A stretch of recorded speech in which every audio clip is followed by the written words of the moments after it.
Welcome back to the deep dive. Today we're digging into something really fascinating. It's the story of Corsican immigration to Puerto Rico.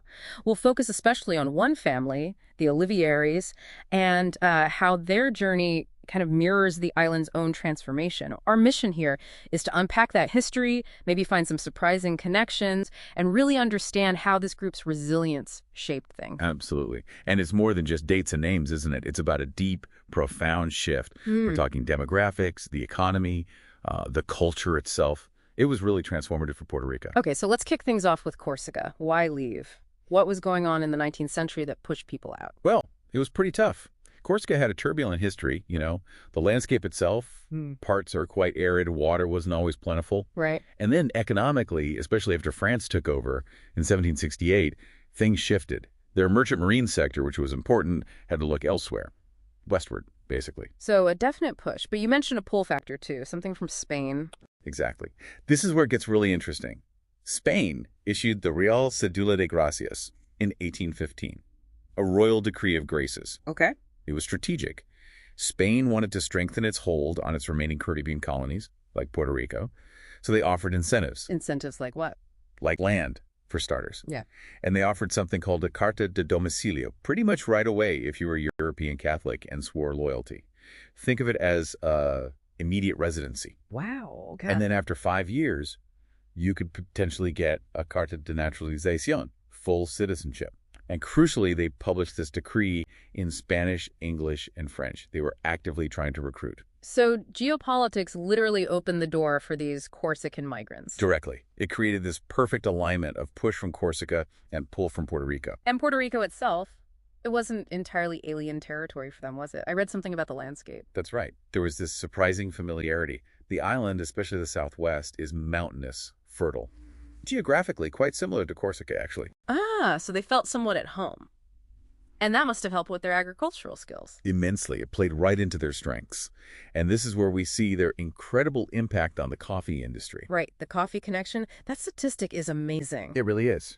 By the 1860s, something like 7 out of 10 coffee plantations in Puerto Rico were owned by Corsicans. 7 out of 10, they didn't just participate, they practically built that sector. They absolutely transformed it. But it wasn't just coffee or just agriculture. Their influence spread. How so? Well, they tended to settle in the mountainous interior.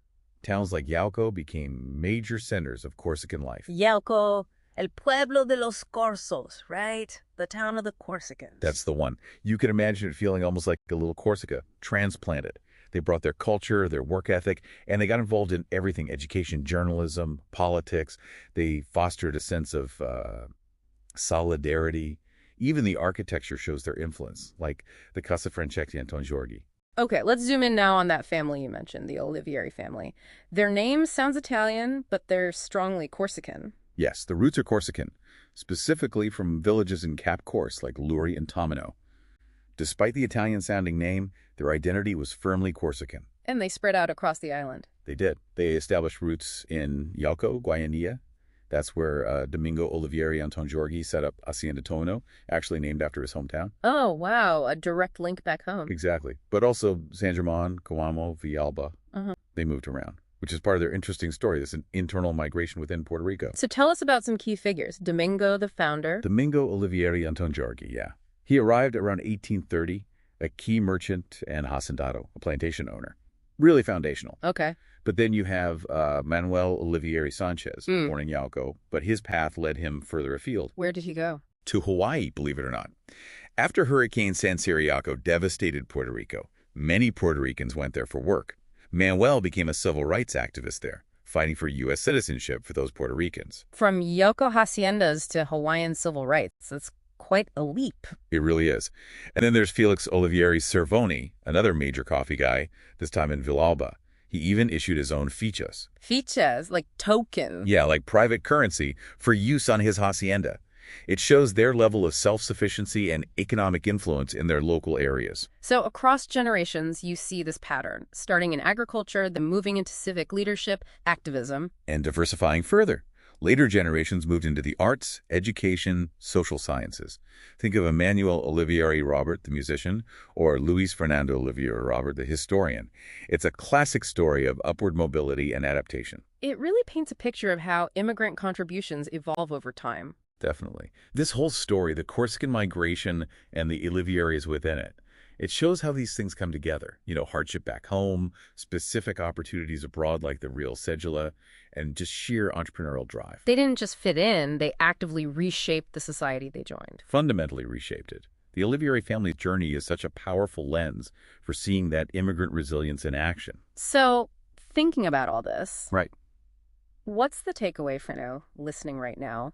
For me, it's a reminder that history isn't just static text in a book. It's alive, woven from countless individual stories and efforts. The Corsican legacy, the Olivieri legacy, it's still part of Puerto Rico's fabric today. It really makes you think, doesn't it? What threads from your own heritage, your own family story are just waiting for a deep dive? Welcome back to The Deep Dive.